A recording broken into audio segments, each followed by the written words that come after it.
Hello friends, welcome to our YouTube channel. आप सभी का पॉलिटी के प्लेलिस्ट में, पॉलिटी के इस सीरीज़ में, लेक्चर सीरीज़ में आप सभी का स्वागत है। इस सीरीज़ में हम इंडियन पॉलिटी को, हर एक टॉपिक को बहुत ही प्रिसाइजली डिस्कस करने वाले हैं, जो आपके हर एक कॉम्पिटिटिव एग्ज़ाम्स में फ़ायदा होगा, जिसका चाहे यूपीएससी हो, चाहे स्टेट पीएससी हो या अदर एग्ज़ाम्स हो, कुछ भी नहीं छूटेगा। आपको बस ध्यान से लेक्चर्स को सुनने हैं और नोट डाउन करने हैं। इसका नोट्स भी हम बाद में प्लेलिस्ट में या अपलोड कर देंगे नीचे डिस्क्रिप्शन में। आपको इतना ही करना है कि जितना भी हम यहाँ से डिलीवर करें लेक्चर, जो भी चीज़ बोलें आप उसको नोट डाउन कर लीजिए या शॉर्ट नोट बना लीजिए, और एक भी ऐसा पॉइंट नहीं होगा जो मिस होगा। इसमें सब कुछ कवर होगा प्रिसाइजली। 3-4 सोर्सेज को लेके हमने इसको इनिशिएट किया, इस प्रोग्राम को। और हर एक सब्जेक्ट का हम शुरू करने वाले हैं बहुत जल्दी। प्लेलिस्ट में आपको सब कुछ मिलेगा हमारे इस चैनल पे। इंडियन पॉलिटी का जो सीरीज़ है, इसमें अगर हम बुक देखेंगे, खासकर जो लक्ष्मीकांत बुक लोग रेफ़र करते हैं, तो उसमें जो 2 चैप्टर्स हैं, पहला तो इसका बैकग्राउंड, हिस्टोरिकल बैकग्राउंड और salient features of this constitution. मेरी समझ से, मेरा पर्सनल बिलीव है, अगर कोई फ्रेशर होगा तो उसके लिए ये चैप्टर बाद में पढ़ना अच्छा रहेगा, इसलिए क्योंकि उसमें उसके लिए टफ पड़ेगा जिसको थोड़ी भी जानकारी नहीं है इसके बारे में। तो मेरे हिसाब से जैसे प्रियम्बल बना था, तो कॉन्स्टिट्यूशन बनने के बाद प्रियम्बल को लिखा गया था, 1 पेज में पूरी समरी बना दी गई थी। तो ऐसे मेरे हिसाब से जब पूरा ये पॉलिटिक्स ख़त्म हो जाएगी, इंडियन पॉलिटिक्स, उसके बाद अगर हम इन 2 चैप्टर्स को कवर करेंगे तो कभी नहीं भूलेगा, क्योंकि व्यक्ति को लगभग आइडिया लग जाता है कि हाँ, इसमें क्या क्या है। अगर अभी हम कोई फ्रेशर है, उसको हम लगे बताने कि डीपीएसपी है, फंडामेंटल राइट्स है, इसमें ये है, जुडिशली अपना ये है, जुडिशियल रिव्यू है, इमरजेंसी प्रोविज़न है, ये आर्टिकल वो आर्टिकल, तो शायद उसको ना याद होगा और ना ही समझ आएगा, बस वर्ड्स भले उसके पकड़ में आए। तो मेरे हिसाब से कि सबसे पहला अगर हमको शुरू करना चाहिए तो प्रियम्बल शुरू करना चाहिए, चैप्टर 3 अपना है, तो हम भी वही शुरू करेंगे। पहले हम प्रियम्बल शुरू करेंगे। आज हम पूरा प्रियम्बल के बारे में सब कुछ समझ जाएंगे, एक एक चीज़। इसके बियॉन्ड कुछ भी एग्ज़ाम में कहीं से नहीं पूछा जाएगा। तो हम प्रियम्बल कर रहे हैं तो हम समझे तो क्या होता है प्रियम्बल। तो अब जैसे आप समझ लो कि कुछ भी अगर आप घर में कुछ पकवान बनता है तो उसका एक रेसिपी होती है कि हमको ये इंग्रेडिएंट्स डालने हैं। तो वैसे हमारे कॉन्स्टिट्यूशन में क्या क्या मेन इंग्रेडिएंट्स हैं, उसी की समरी 1 पेज पे उतार दी गई है, उसी को बोला गया प्रियम्बल। मतलब कि पूरा कॉन्स्टिट्यूशन को आपको समझना है तो आप 1 पेज को ढंग से समझ लीजिए, तो आपको उस पूरे कॉन्स्टिट्यूशन की थीम पकड़ में आ जाएगी। इसको प्रियम्बल बोलते हैं। अमेरिका ऐसा पहला कंट्री है जिसने प्रियम्बल शुरू किया था, जिससे कॉन्स्टिट्यूशन में प्रियम्बल है।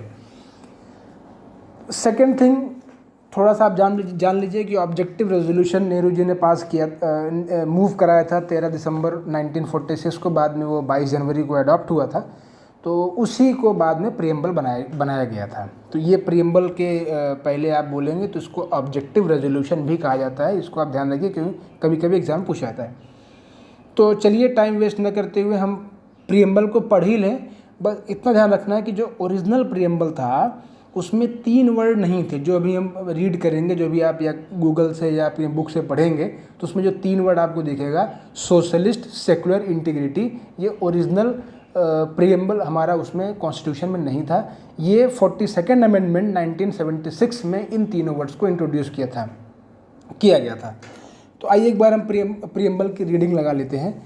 तो आप लोग पढ़िए मेरे साथ। We the people of India having solemnly resolve to constitute India into a sovereign, socialist, secular, democratic republic, and to secure to all its citizens justice, social, economic and political liberty of thought, expression, belief, faith and worship, equality of status and of opportunity, and to promote among them all fraternity, assuring the dignity of the individual and the unity and integrity of the nation. In our Constituent Assembly, this 26th day of the November 1949, do hereby adopt, enact and give to ourselves this Constitution.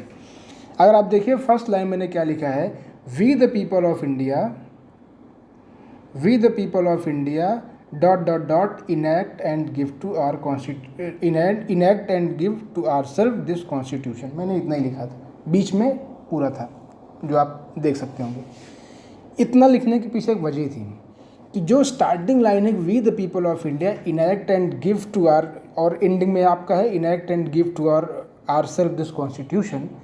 आप बताओ कि constitution तो लिखा गया था कुछ members के द्वारा, कुछ पीपल थे जिन्होंने लिखा था, कॉन्स्टिट्यूएंट असेंबली के मेंबर थे, तो इसमें वी द पीपल कॉन्सेप्ट कहाँ से आता है? तो इसका यही मतलब है कि ये जो हमारा प्रेम्बल है ये सबकी मर्जी से बना हुआ है, मतलब इसको बनाने में सबका रोल है। अब वो कैसे? तो इसी को बोलते हैं डेमोक्रेसी या रिपब्लिक बोल सकते हो। आगे हम इन दोनों में डिफरेंस बताएंगे कि हमारे यहाँ इलेक्शंस के थ्रू वहाँ मेंबर्स बैठेंगे और वही जो कुछ करेंगे, मतलब उसमें हर एक व्यक्ति का योगदान माना जाएगा, डायरेक्ट या इनडायरेक्ट वे में। इसीलिए कहा गया कि अगर वो लिख सकते थे कि we the member of constituent assembly hereby enact and give to ourself this constitution, लेकिन यहाँ पे लिखा गया कि नहीं, we the people of India. ये आप लोगों को शायद क्लियर हो गया। अब इसमें ये देखना है कि हमने बताया था कि इसमें 3 words 42nd constitutional amendment act के द्वारा लाए गए थे। वो 3 वर्ड है आपके सोशलिस्ट, सेकुलर और इंटीग्रिटी। अभी जो हमने रीड किया आपने देखिए उसमें। और इस पूरे प्रियम्बल में 3 पार्ट हैं, जिसको आप बोल सकते 3 कंपोनेंट हैं। कौन कौन से? फर्स्ट पैरा, बीच का पैरा और थर्ड पैरा। थर्ड पैरा में एक डेट लिखी हुई है 26 डे ऑफ नवंबर 1949। ये भी एग्जाम्स में आते हैं कि जो हमारा प्रियम्बल में जो डेट मेंशन है वो कौन सी डेट है। इस दिन हमारा कॉन्स्टिट्यूशन, हमारा पूरा कॉन्स्टिट्यूशन अडॉप्ट हुआ था, लागू हुआ था 26 जनवरी 1950 को, बट बन के अडॉप्ट हो गया था 1949 को, 26 नवंबर 1949। ये ध्यान देना है। तो मतलब हमारा जो जो 3 पार्ट में है, तो पहला पार्ट आपको जो पहला पैराग्राफ है वो बताता है कि इंडियन स्टेट का नेचर क्या है। दूसरा पैरा बताता है, या मिडिल का पैरा बताता है आपको ऑब्जेक्टिव ऑफ द कॉन्स्टिट्यूशन क्या है। और थर्ड बताता है कि उसमें कौन सी डेट मेंशन है जिस दिन अडॉप्ट किया गया। अब फिर से पढ़िए एक बार हमारे साथ, हम जिस तरह पढ़ रहे हैं उस तरह। We the people of India having solemnly resolved to constitute India into a sovereign, socialist, secular, democratic republic and to ensure to all its citizens। ये जो फर्स्ट पैराग्राफ है जिसमें अभी आपने 3-4 वर्ड पढ़ा, with the people of India having solemnly resolved to constitute India. India को Indian state जो हमारी इंडियन कंट्री है उसका नेचर कैसा है? सॉवरेन नेचर है, सोशलिस्ट नेचर है, सेक्युलर नेचर है, डेमोक्रेटिक है, रिपब्लिक है। इन सबको हम बाद में आपको बताएंगे कि वर्ड का मतलब भी, बट हमको ये करना है कि जो फर्स्ट पैरा है वो nature of the constitution, nature of Indian state के बारे में बता रहा है। दूसरा क्या है कि ऑब्जेक्टिव क्या है हमारे इस संविधान का, हमारे इस कॉन्स्टिट्यूशन का ऑब्जेक्टिव क्या है, वो मिडिल पैरा में आपको दिखता है। तो ऑब्जेक्टिव में आप देखिए कि justice, social, economic and political, liberty of thought, expression, belief, faith and worship, equality of status and of opportunity and to promote among them all fraternity, assuring integrity. ये सब चीज़ें हमारा ऑब्जेक्टिव है। हमारा कॉन्स्टिट्यूशन से हमको क्या लेना है, हमारा क्या गोल है, वो आपको मिडिल पैरा से मिलेगा। ये सब वर्ड आपको ध्यान देना है। ये भी एग्जाम में आता है कि ऑब्जेक्टिव क्या है, नेचर क्या है, और वो लास्ट वाला बताया था डेट क्या है। ठीक है, तो अब आते हैं कीवर्ड्स पे। अभी हम लोगों ने जो कीवर्ड्स पढ़े, sovereign, socialist, secular, democratic and all, इन सबको अब हमको समझना है एक-एक को। तो सबसे पहले पकड़ते हैं सोवरेन। What is sovereign? देखिए, सोवरेन एक्चुअली लैटिन वर्ड था सुरेनस, उससे अडॉप्ट हुआ है। तो सुरेनस का मतलब है सुप्रीम अथॉरिटी, कि जैसे आपके घर में कि सुप्रीम अथॉरिटी कौन है, कि हर घर में कोई गार्जियन होता है या कोई बच्चा होता है, मतलब सबके घर का अलग अलग एक होता है कि सुप्रीम अथॉरिटी। तो कहा गया है कि India is a sovereign state, मतलब भारत खुद में एक सोवरेन अथॉरिटी है, उसके ऊपर किसी और देश का दबाव नहीं है। इसमें भी होता 2, एक होता है इंटरनल, एक होता है एक्सटर्नल सोवरेनिटी। इंडिया दोनों तरफ से सोवरेन है। अब आपको समझने के लिए समझिएगा कि इंडिया अपनी टेरिटरी किसी और भी देश को दे सकता है और किसी और की टेरिटरी को ले भी सकता है। उसके परमिशन, उसमें किसी और देश की परमिशन की ज़रूरत नहीं है। इंडियन स्टेट को पूरी तरीके से इंडिपेंडेंट है। ठीक है, फॉर एग्जांपल दमन दीव, गोवा, पुदुचेरी, लक्षद्वीप, ये सब चीज़ें जो है अगर आप देखिए तो ये सब चीज़ें हैं इंडियन स्टेट ने ये सब टेरिटरीज़ को एक्वायर किया है, अपने में मिलाया है। तो इसी को बोलते हैं सोवरेन की सुप्रीम अथॉरिटी है, और हमें किसी भी अन्य देश से पूछने की ज़रूरत नहीं है। हम अपना डिसीजन अपने हिसाब से ले सकते हैं, किसी के ऊपर की हमारे ऊपर कोई बाउंडेशन नहीं है। फ्रेंड, जब आप इसको आगे आगे ऐसे पढ़ते रहेंगे हमारे साथ में, तो आप देखिएगा कि बड़े बड़े जो ट्रिकी क्वेश्चंस आते हैं, तो वहाँ पे ये मालूम पड़ेगा कि सोवरेन हमारा पार्लियामेंट है कि कॉन्स्टिट्यूशन है कि देश है, तब आपको मालूम पड़ जाएगा। लेकिन अभी स्टार्टिंग है, जो खास करके जो फ्रेशर हैं उनके लिए आप इसको बस ध्यान सुनिएगा, आगे आप सारे क्वेश्चन सॉल्व कर ले जाएंगे। आगे काफ़ी इसमें बढ़िया क्वेश्चन आते हैं। सेकंड है आपका सोशलिस्ट। अब देखिए, सोशलिस्ट वर्ड जो है, इसको अगर समझना है तो पहले ये समझना है कि कैपिटलिस्ट क्या होता है। तो एक जैसे दो सोसाइटी होती है, एक होती है कैपिटलिस्ट, एक होती है सोशलिस्ट। कैपिटलिस्ट जिसको बोलते हैं पूंजीवाद, कि जैसे पूरा मार्केट ड्रिवन सोसाइटी है, कि हमारे यहाँ पे क्या है कि जैसे एक कोई सोसाइटी है या एक कोई एरिया है जहाँ पे कुछ दुकानें खुली हैं फॉर एग्ज़ाम्पल, और वहाँ पे डिमांड ये है, सपोज़ करिए वहाँ पे स्टूडेंट लॉबी है, वहाँ रहती है उस एरिया में, तो वहाँ पे सबकी डिमांड है कि भाई मुझे पेन चाहिए या मुझे पेंसिल चाहिए। तो डिमांड बेस्ड दुकानें खुली हैं कि पब्लिक की क्या रिक्वायरमेंट है, उसके हिसाब से वहाँ शॉप खुल गई। अब सपोज उसमें सपोज उस एरिया में 1000 लोग रहते हैं और उसमें 5 लोग ऐसे हैं जिनकी अलग डिमांड है। अगर हम छोटा सा एग्जांपल लें कि सपोज सबको लाल टोपी पहनना अच्छा लगता है, 1000 में है, और उस 1000 में 5 ऐसे जिनको ग्रीन टोपी पहननी है। लेकिन अगर कोई वहाँ पे शॉपकीपर दुकान खोलेगा तो वो तो मेजॉरिटी देख के ही अपना दुकान खोलेगा ना। 5 को उसको क्या पड़ी है कि भाई 5 आदमी नहीं संभाल लेंगे और क्या होगा। तो ये होता है कैपिटलिस्ट, कि मार्केट में क्या डिमांड है वो हिसाब से दुकानदार या पूंजीवाद या अपना जो बिजनेसमैन है अपना एम्पायर सेटअप करते हैं। उसमें हर एक पब्लिक के इंटरेस्ट को ध्यान में नहीं रखा जाता है। Majority of people, majority of Commons क्या क्या है उसको ध्यान रखा जाता है। सोशलिस्ट क्या होता है कि सोशलिस्ट को आप बोल सकते हैं कि गवर्नमेंट ओरिएंटेड। तो गवर्नमेंट ओरिएंटेड मतलब क्या होता है कि जो सरकार होती है, जो सरकार मतलब with the people of India जो है, उसमें मुझे हर एक के इंटरेस्ट को सर्व करना है, हर एक व्यक्ति के इंटरेस्ट को समझना है। और अब दूसरा अगर आप देखिए कि कैपिटलिस्ट इकोनॉमी में क्या होता है कि वो अपने घाटे में काम कभी नहीं करेगा। अगर वो चीज़ मैन्युफैक्चरिंग कॉस्ट उसका 100 रुपये आ रहा है तो कभी भी चीज़ वो 90 रुपये में नहीं बेचेगी। अगर कैपिटलिस्ट सोसाइटी होगी तो वो 120 130 में बेचने वाली है। लेकिन अगर हमारी सोसाइटी सोशलिस्ट सोसाइटी है तो गवर्नमेंट चाहे सब्सिडी दे के या छूट दे के उस गुड्स को फ्री में भी दे सकती है। तो इंडियन एक सोशलिस्ट है। लेकिन अब ध्यान दीजिएगा कि प्योरली सोशलिस्ट नहीं है। सोशलिज्म में भी एक मार्क्सिज्म थियरी है, गांधीयन थियरी है। मार्क्सिज्म थियरी ये कहती है कि अगर आप थोड़ा बहुत जान रखते होंगे मार्क्स के बारे में, कार्ल मार्क्स के बारे में, तो एक बुर्जुआ क्लास था, एक प्रोलेटारिएट क्लास था, कि जो एक अमीर एक गरीब है। इसमें ये था कि जो भी अमीरों द्वारा अर्न होगा वो गरीबों पे इक्वली डिस्ट्रीब्यूट होगा, और हमारी उनकी जो भी प्रॉपर्टी होगी, मतलब किसी एरिया में कोई भी प्रॉपर्टी होगी उस पर सबका इक्वली हक है, वो चाहे उसमें इन्वॉल्व हो या ना इन्वॉल्व हो। तो ये तो सोशलिज्म गांधी इनकी थी, मार्क्सिज्म की।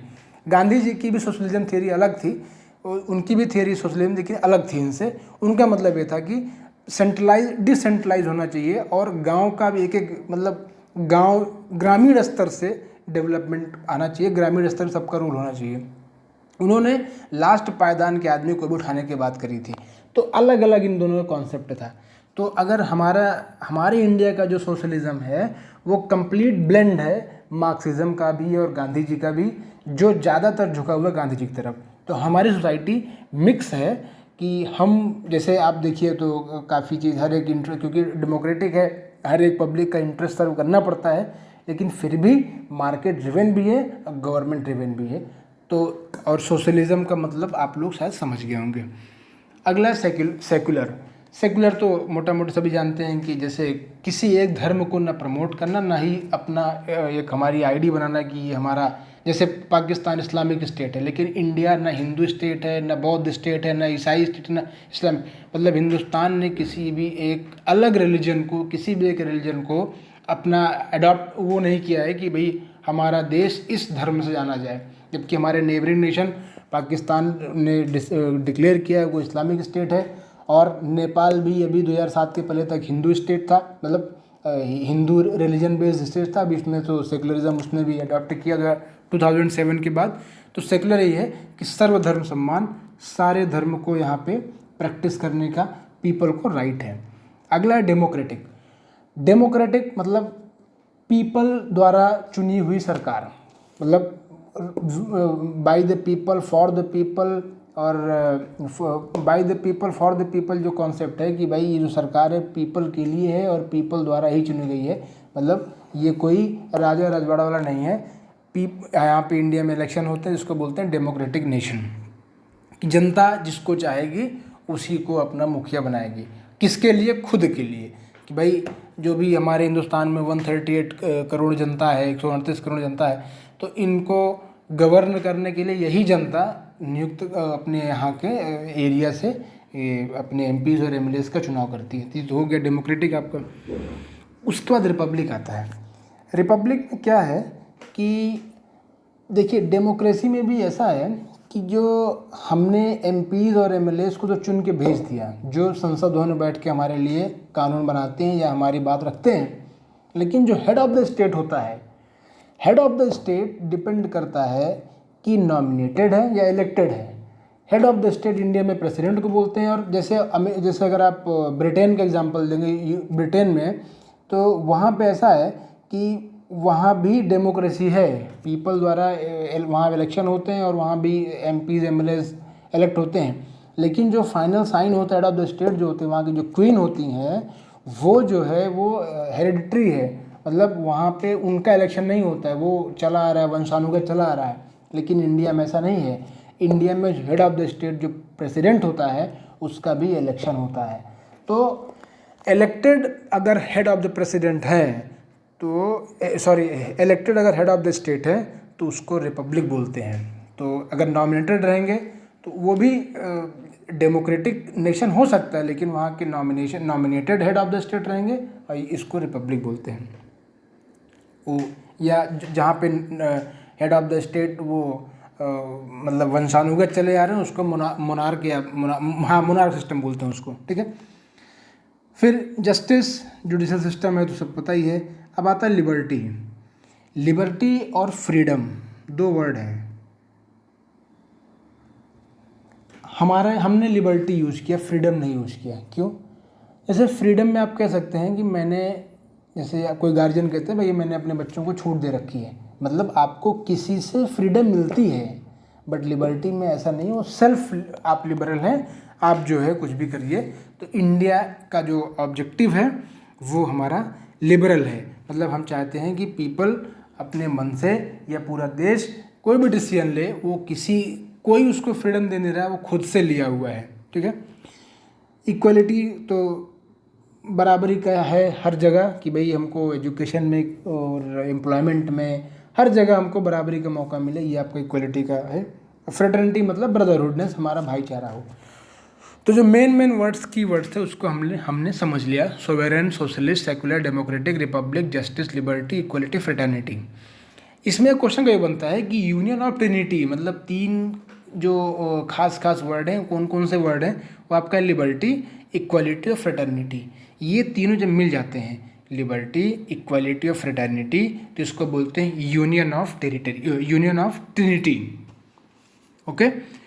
और इसी को ही बोलते हैं सोशल डेमोक्रेसी भी। अगर इसमें से कोई भी एक चीज़ एब्सेंट रही तो आपका फिर डेमोक्रेटिक नेशन नहीं रह जाएगा वो। अच्छा, डेमोक्रेसी में शायद हमने एक चीज़ बताना भूल गया, डेमोक्रेटिक भी दो तरह होता है, एक होता है डायरेक्ट, एक होता है इनडायरेक्ट डेमोक्रेसी।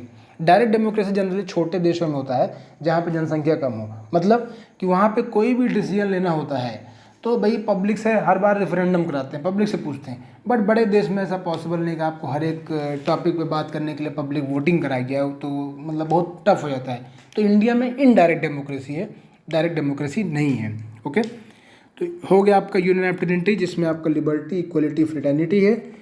अब इससे रिलेटेड हमको कुछ केसेस देखने, ये भी एग्जाम्स में इंपॉर्टेंट है, कभी कभी आते हैं कि प्रियम्बल को लेके हमारे यहाँ क्या क्या कोर्ट में केसेस गए हैं और उनका क्या क्या आंसर आया है।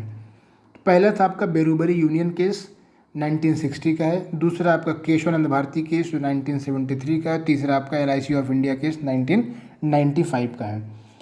जो बेरूबरी यूनियन केस हुआ था, इसमें जो है जजमेंट में सुप्रीम कोर्ट ने ये कहा था कि जो अपना प्रियम्बल है, जब कॉन्स्टिट्यूशन में कोई ऐसा पार्ट, कोई ऐसा आर्टिकल, कोई ऐसा वर्ड होगा जो समझ में नहीं आएगा, जो एम्बिगस होगा, तो उसके लिए कोर्ट प्रियम्बल का सहारा ले सकती है।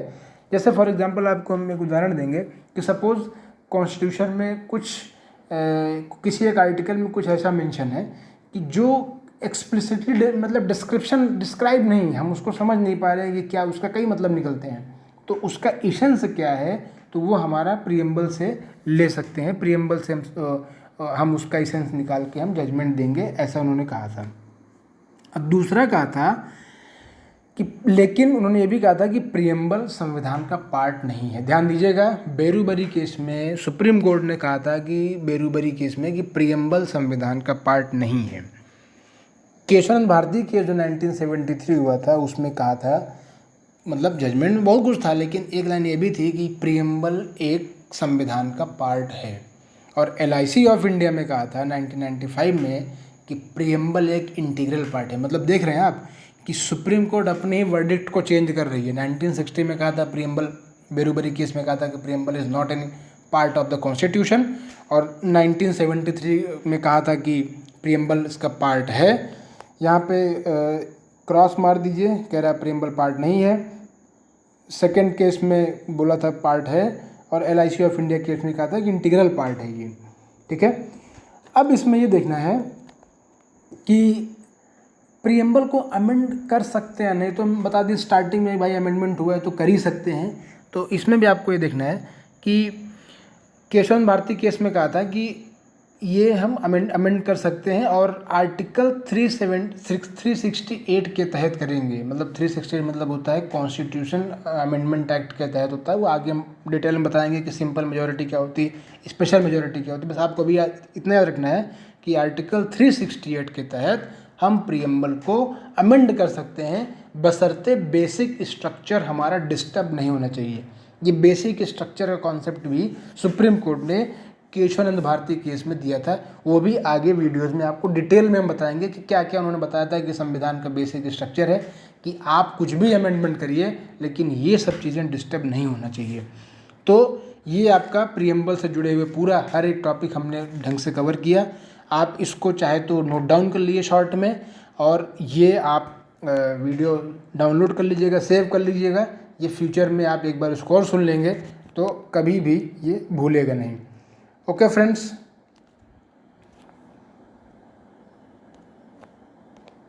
Thank you.